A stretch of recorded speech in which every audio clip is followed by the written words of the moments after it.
Avortement et désertion. AL. Dit par Émile Berlerme, septembre 2025. La vérité est un bien public, donc un service public. Anthologie du néo-malthusianisme, l'anarchie, 1905-1914. Article choisi. Avortement et désertion. AL. 5e année, numéro 260, jeudi 31 mars 1910. Avortement et désertion. AL. Le procès du médecin Bouju, qui vient de se terminer par sa condamnation, a rappelé l'attention des journalistes et du public sur l'intéressante question de l'avortement. Alors que l'avocat général avait grotesquement stigmatisé le nouveau fléau qui menace notre patrie, tous les Béranger, Bertillon et autres Piot sont venus gémir leur éternel refrain, que la répression de la propagande anticonceptionnelle soit plus implacable et que la sollicitude à l'égard des grandes familles soit plus grande. La procréation est en danger. On ne peut plus le nier.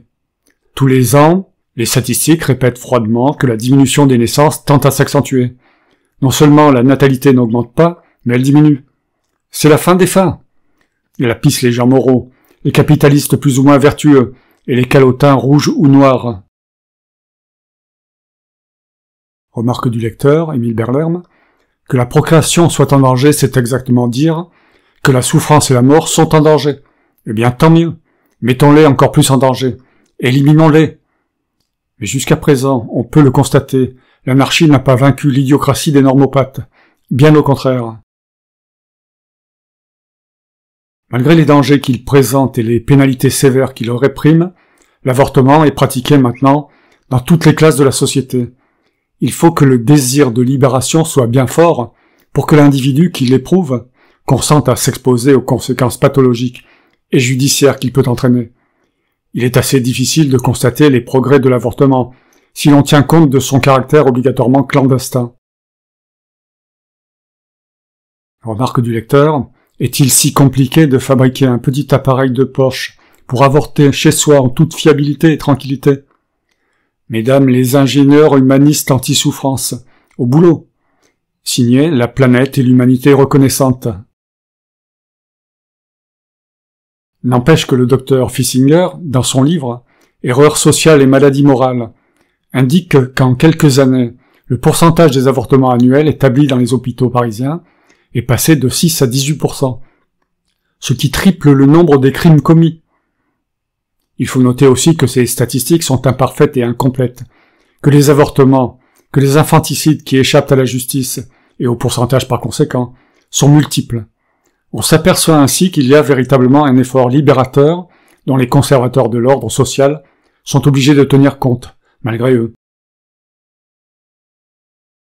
Aux cris d'alarme des repopulateurs répondent, comme un écho larmoyant, les jérémiades patriotiques. Il s'agit des déserteurs. Encore des statistiques alarmantes, encore des exhortations au devoir et à la répression. Les amnisties sont trop fréquentes, les tribunaux sont trop indulgents pour les antimilitaristes, etc., etc.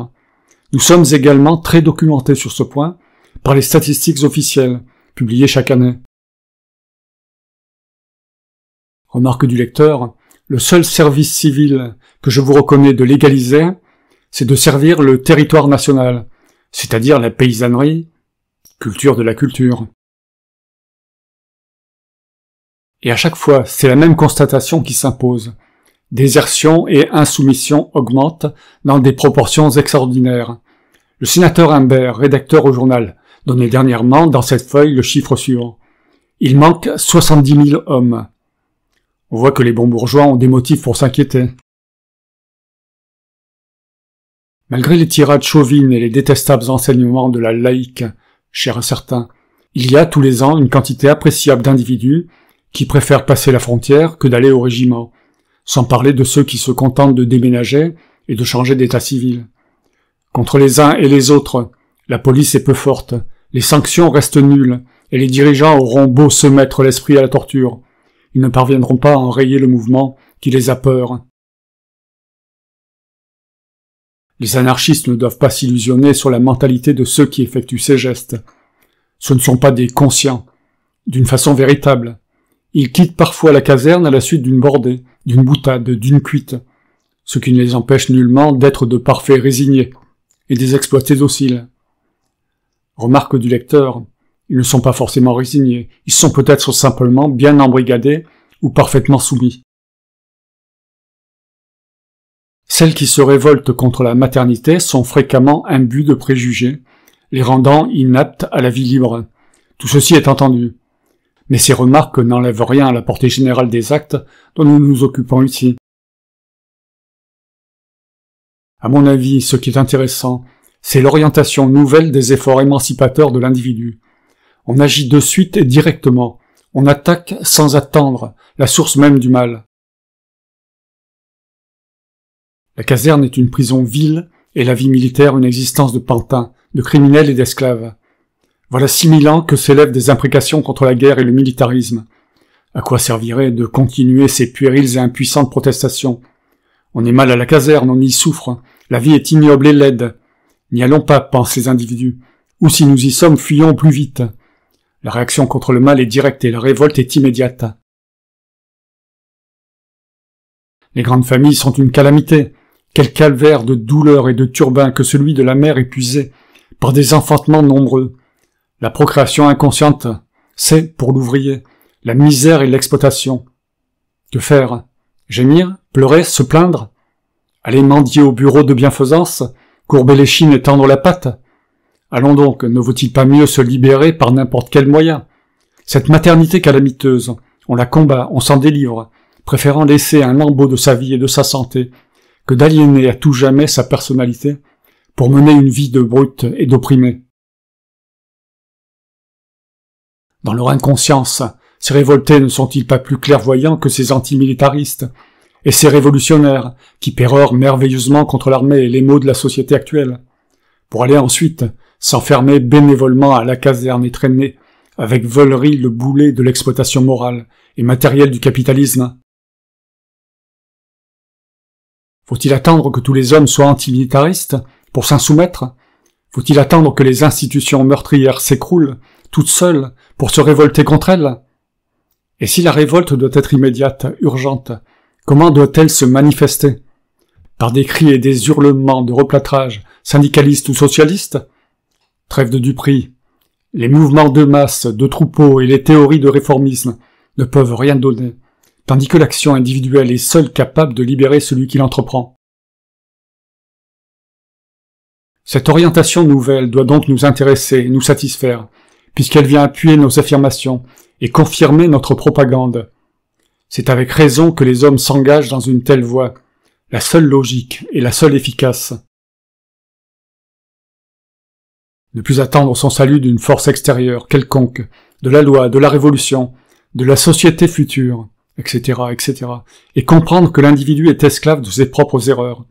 C'est aboutir à la nécessité de s'émanciper soi-même, intellectuellement et physiquement, s'éduquer afin de réagir avec plus de force contre le milieu écraseur. Il appartient aux anarchistes d'éclairer ses efforts et ses tentatives. Celui qui se libère de la maternité par l'avortement est un révolté qui nous intéresse, mais sa révolte serait plus féconde et moins pernicieuse s'il avait su employer d'autres procédés, moins dangereux et plus certains, les procédés préventifs de la grossesse. Quant à celui qui déserte ou qui s'insoumet, nous doute que la pratique des conceptions anarchistes ne lui permette de réaliser une camaraderie plus effective, augmentant ainsi ses possibilités de lutte et de réussite. Les phénomènes indéniables dont j'ai parlé aujourd'hui nous montrent d'une façon certaine que l'action individualiste se dirige dans la véritable direction. C'est par la généralisation de telles révoltes que les vieilles coutumes et les tyrannies implacables perdront de leur force. C'est par cette action destructive que les institutions seront atteintes sérieusement et que les hommes pourront affirmer fortement et utilement leur volonté de s'affranchir de tout ce qui entrave le développement libre et normal de leur personnalité. A.L., 5e année, numéro 260, jeudi 31 mars 1910.